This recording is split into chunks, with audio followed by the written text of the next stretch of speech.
ರಾಜ್ಯದೆಲ್ಲೆಡೆ ಇಂದು ಶ್ರಾವಣ ಶನಿವಾರ ಹಿನ್ನೆಲೆ ಕುಮಾರಸ್ವಾಮಿ ಅವರು ಮನೆ ದೇವರ ದರ್ಶನವನ್ನ ಪಡೆದಿದ್ದಾರೆ. ಮಾವಿನಕೆರೆ ಬೆಟ್ಟದ ರಂಗನಾಥ ಸ್ವಾಮಿ ದೇಗುಲಕ್ಕೆ ಭೇಟಿ ನೀಡಿದ್ದಾರೆ. ಹೊಳೆನರಸೀಪುರ ತಾಲೂಕಿನ ಮಾವಿನಕೆರೆ ಬೆಟ್ಟಕ್ಕೆ ಕುಮಾರಸ್ವಾಮಿ ಆಗಮಿಸಿದ್ದಾರೆ.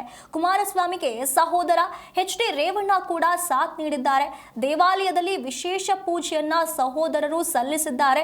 ಅದಾದ ನಂತರ ಚೆನ್ನಮ್ಮ ಅವರ ಸಮಾಧಿ ದರ್ಶನವನ್ನ ಮಾಡಲಿದ್ದಾರೆ ಪುತ್ರರು. ಅಂತಂದ್ರೆ ಕುಮಾರಸ್ವಾಮಿ ರೇವಣ್ಣ ಅವರ ತಾಯಿ ಏನಿದ್ದಾರೆ ಚೆನ್ನಮ್ಮ ಅವರ ಸಮಾಧಿಯೂ ಕೂಡ ಇದೇ ದೇವಸ್ಥಾನದ ತಪ್ಪಲಿನಲ್ಲಿ ಇರುವಂಥದ್ದು. ಹಾಗಾಗಿ ದೇವರ ದರ್ಶನ ವಿಶೇಷ ಪೂಜೆಯ ಬಳಿಕ ತಾಯಿಯ ದರ್ಶನಕ್ಕೆ ಅಂತ ಹೇಳಿ ಹೊರಡಲಿದ್ದಾರೆ. ಸದ್ಯ ಈಗ ರಾಜ್ಯದೆಲ್ಲೆಡೆ ಶ್ರಾವಣ ಶನಿವಾರ ಇರುವಂತಹ ಕಾರಣ ವಿಶೇಷ ಪೂಜೆಗಳು ಎಲ್ಲೆಡೆ ನಡೀತಾ ಇರ್ತವೆ. ಇಂತಹ ಸಂದರ್ಭದಲ್ಲಿ ಮನೆ ದೇವರ ದರ್ಶನಕ್ಕೆ ಅಂತ ಹೇಳಿ ಕುಮಾರಸ್ವಾಮಿ ಅವರು ತೆರಳಿರುವಂಥದ್ದು. ಹೊಳೆನರಸೀಪುರ ತಾಲೂಕಿನ ಮಾವಿನಕೆರೆ ಬೆಟ್ಟದಲ್ಲಿ ಇರುವಂತಹ ರಂಗನಾಥ ಸ್ವಾಮಿ ದೇಗುಲಕ್ಕೆ ಭೇಟಿ ನೀಡಿ ವಿಶೇಷ ಪೂಜೆಯನ್ನ ಸಲ್ಲಿಸಿ ದೇವರ ದರ್ಶನವನ್ನ ಪಡೆದಿದ್ದಾರೆ.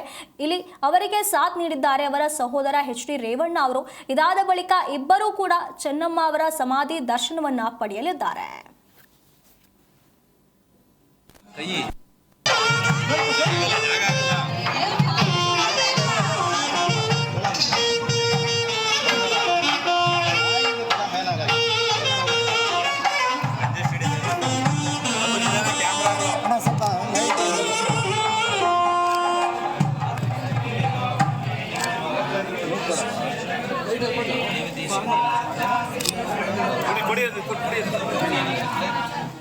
ಪ್ರಕಾಶನ ಕೈ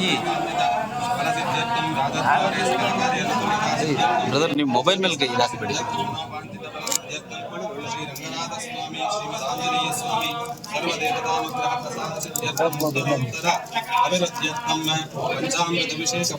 दिव्य चरणारविन्दयोः अभिषेकाराधनाख्यं कर्म करिष्ये मधुस्नानं च करिष्ये